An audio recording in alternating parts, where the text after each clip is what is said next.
This channel does not promote any violent, harmful, or illegal activities. All content provided by this channel is meant for an educational purpose only.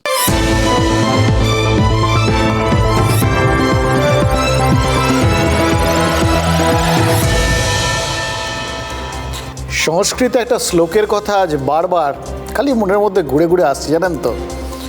চক্রবৎ পরিবর্তন্তে দুঃখানি চ সুখানি চ, অর্থাৎ সময়ের চাকাটা যেভাবে ঘুরতে থাকে, পরিবর্তন, সতত পরিবর্তন আসে। আর তাতে আজ দুঃখ আছে তো কাল সুখ আসবেই, আজ দুঃখ কাল সুখ, এই তো। কিন্তু উল্টোটাও তো সত্যি, আজ সুখ কাল দুঃখ, এটাই তো জগতের নিয়ম।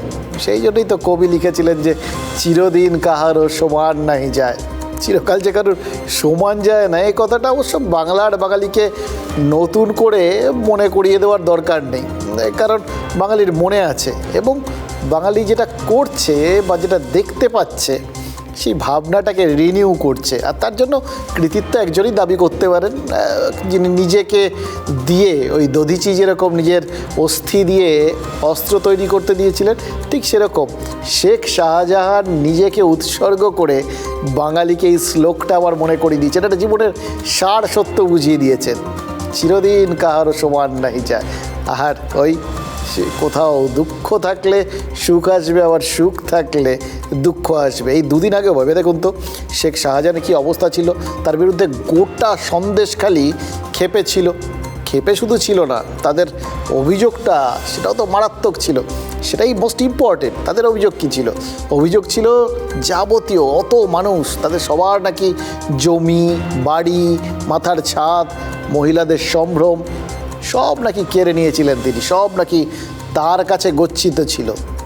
আর সেই শাহজাহান এখন নিরাপদ, তার ধারে কাছে কেউ আসতে পারছেন না, কিন্তু তিনি কোর্টে দাঁড়িয়ে কাকুতি মিনতি করছেন, আদালতের কাছে মানে একদম ভেঙে পড়ে বলছেন তার পরিবারের মাথা গোঁজার ঠাঁইটাই নাকি বেহাত হয়ে গেছে, যার জন্য এত মানুষ অভিযোগ করেছেন যে তাদের যাবতীয় সম্পত্তি বেহাত হয়ে গেছে।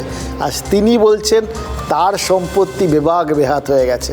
সন্দেশখালের আকুঞ্জিপাড়া এই শেখ শাহজাহানের বাড়ি না, ওটাকে অট্টালিকা বলতে পারেন। গত 5ই জানুয়ারি ওই বাড়ির সামনেই তো মার খেতে হয়েছিল ইডি আর সিআরপিএফকে, কেন্দ্রীয় বাহিনীকে। সেদিনকার মতো মার খেয়ে খালি হাতে ফিরে এলেও কদিন পরে দ্বিতীয়বারের চেষ্টায় কিন্তু ওই বাড়িতে ঢুকে পড়েছিল এনফোর্সমেন্ট ডিরেক্টরেট, মানে ইডি। আর তারপর সেই দ্বিতীয় দিন শাহজাহানের আকুঞ্জিপাড়ার যখন সব তদন্ত সেরে বেরোবে, তখন বাড়ির দরজাটা বন্ধ করে তালা দিয়ে সিল করে দিয়ে এসছে ইডি। সেই থেকে ওই বাড়িতে শাহজাহানের পরিবার আর থাকতে পারছে না, যার দখলে প্রায় পুরো সন্দেশখালি, জমি জমা সম্পত্তির লেখাজোখা নেই বলে সন্দেশখালির বাসিন্দারা সবাই অভিযোগ করেছে। সেই শাহজাহানের এখন কি অবস্থা, তার দিন কাটছে জেলে আর তার পরিবার গৃহহীন। ভাবলেই মনে হচ্ছে এই হিতোপদেশের লাইনগুলো বোধহয় শেখ শাহজাহানের জন্যই লেখা হয়েছিল। চক্রবৎ পরিবর্তন্তে সুখানি চ দুঃখানি চ, মানে একটু ঘুরিয়ে দিলাম আর কি। দিন বদলায়, সুখের পর দুঃখ আসে, এটা এখন শাহজাহান বোধহয় হাড়ে হাড়ে টের পাচ্ছেন। শেখ শাহজাহানের ভাই সিরাজউদ্দিন শেখ, উনি এই জমিটাকে জোর করে আমাদের বেনামি করে এই জমিটাকে দখল করে নিয়েছে। আমাদের পুরো 27 বিঘে কাওড়া দলিল করে নিয়েছে, জোর করে ওরা জমিটাকে আমার দখল করে নিয়েছে। কার নেতৃত্বে ভয় লাগে? আমাদের এখানে শেখ শাহজাহান আছে, তার নেতৃত্বে। স্বামী জমি তো ওরা দখল করে নিয়েছে। ওই জমি সব জিসিবিতে মাটি কেটে ভরাট করলো। এইবার ভরাট অবস্থায় তারপরে আমাদেরকে ওখান থেকে বঞ্চিত করলো, আমার পাকা ঘর জিসিবিতে ভাঙলো। মনে আছে সন্দেশখালীর সাধারণ মানুষের আরতি? মনে আছে শাহজাহান বাহিনীর বিরুদ্ধে জমি জবরদখলের অভিযোগ? চাকা ঘুরেছে। দুর্দণ্ড প্রতাপ নেতা শেখ শাহজাহান এখন হাজতে শাহজাহানের একাধিক সঙ্গীও, আর গৃহহীন দশা শাহজাহানের পরিবারের। এতদিন জমি ফেরত পেতে প্রশাসনের দরজায় কাঁদতে হয়েছে সন্দেশখালীর সাধারণ মানুষকে। এবার ছাদের খোঁজে হন্যে শাহজাহানের পরিবার।